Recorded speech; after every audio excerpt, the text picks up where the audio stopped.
Bismillahirrahmanirrahim. Assalamualaikum warahmatullahi wabarakatuh. Pada kesempatan kali ini, kami akan mempresentasikan materi mengenai pengenalan paten dan kekayaan intelektual. Next. Lalu di sini ada anggotanya. Yang pertama ada Dian Sani, yang kedua ada Dinisri Ayu, yang ketiga ada saya sendiri Hemiduroh, yang keempat ada Nashwa Ufa, dan yang terakhir ada Putri Leonita.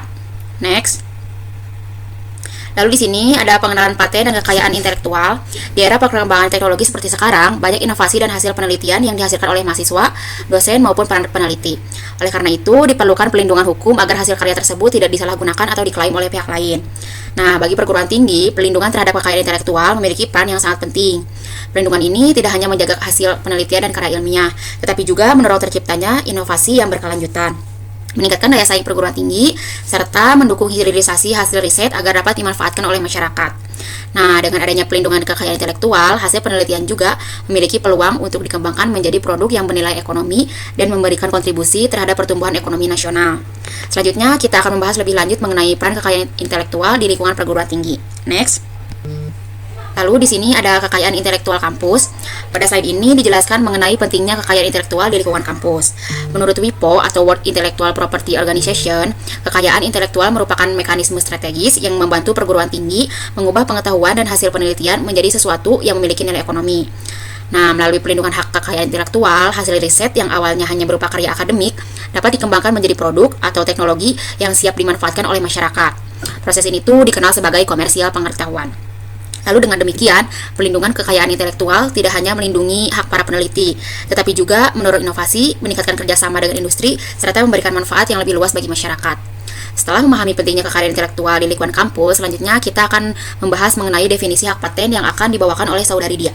Pada slide ini akan dijelaskan mengenai pengertian hak paten. Hak paten adalah hak eksklusif yang diberikan oleh negara kepada seorang inventor atau penemu atas hasil invensinya di bidang teknologi. Dengan adanya hak paten, inventor memiliki hak untuk menggunakan, memproduksi, atau memberikan izin kepada pihak lain untuk memanfaatkan invensi tersebut dalam jangka waktu tertentu.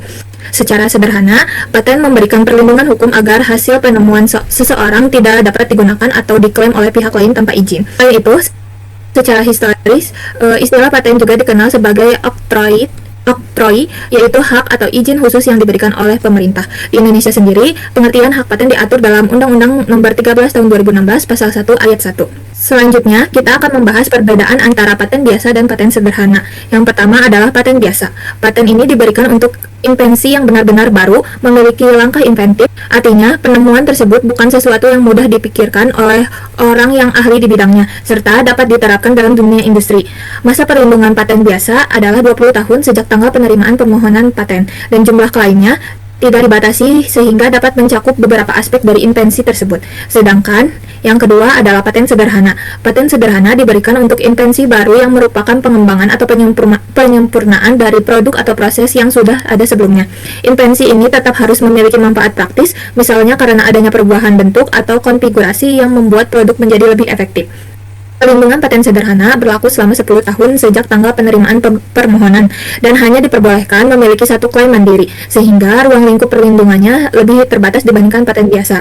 Jadi, perbedaan utamanya terletak pada tingkat kebaruan invensi, masa lama perlindungan, dan jumlah klaim yang diajukan. Selanjutnya, akan membahas 3 syarat utama paten yang akan dijelaskan oleh Putri. Selanjutnya, ada 3 syarat utama paten. Untuk memperoleh hak paten, suatu invensi harus memenuhi 3 syarat utama.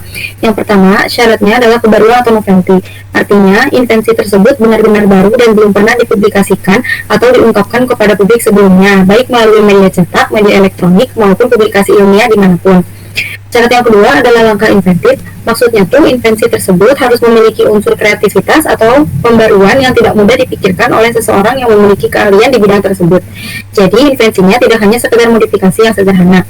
Selanjutnya, untuk syarat yang ketiga, dapat diterapkan dalam industri, yang artinya invensi tersebut harus bisa diproduksi, digunakan, atau diterapkan secara nyata dalam kegiatan industri secara berulang dan konsisten, sehingga memberikan manfaat yang nyata. Jadi ketiga syarat ini tuh harus dipenuhi agar suatu invensi dapat memperoleh pelindungan hak paten. Selanjutnya ada invensi yang dapat dipatenkan. Jadi di sini tuh menjelaskan kembali kriteria invensi yang dapat dipatenkan. Suatu invensi dapat memperoleh hak paten apabila memenuhi 3 syarat utama yang tadi. Yang pertama, invensi tersebut harus baru. Yang kedua, mengandung langkah inventif. Dan yang terakhir dapat diterapkan dalam industri. Dengan memenuhi syarat tersebut, sebuah invensi memiliki peluang untuk memperoleh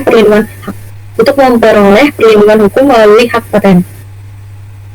Selanjutnya akan dilanjutkan oleh Saudari Mira. Baik, setelah mengetahui invensi yang dapat dipatenkan, kita juga perlu mengetahui bahwa tidak semua penemuan bisa memperoleh hak paten. Berdasarkan ketentuan yang berlaku, paten tidak diberikan untuk beberapa jenis invensi. Nah, yang pertama itu proses atau produk yang bertentangan dengan peraturan perundang-undangan, moralitas, agama, ketertiban umum, dan kesusilaan. Artinya, meskipun merupakan sebuah penemuan, jika bertentangan dengan nilai-nilai tersebut, maka tidak dapat dipatenkan. Yang kedua yaitu metode pemeriksaan, perawatan, pengobatan, atau pembedahan yang diterapkan pada manusia maupun hewan. Hal ini bertujuan agar pelayanan kesehatan tetap dapat dimanfaatkan secara luas. Yang ketiga, teori dan metode di bidang ilmu pengetahuan, matematika, maupun metode ilmiah, karena hal tersebut merupakan pengetahuan dasar dan bukan invensi yang dapat diberikan hak paten. Yang keempat, semua makhluk hidup kecuali jasad renik atau mikroorganisme. Selain itu, proses biologis yang esensial untuk menghasilkan tanaman atau hewan juga tidak dapat dipatenkan kecuali proses non-biologis atau mikrobiologis. Jadi, hak paten itu memiliki batasan tertentu sehingga hanya invensi yang memenuhi persyaratan hukum yang dapat memperoleh perlindungan. Next.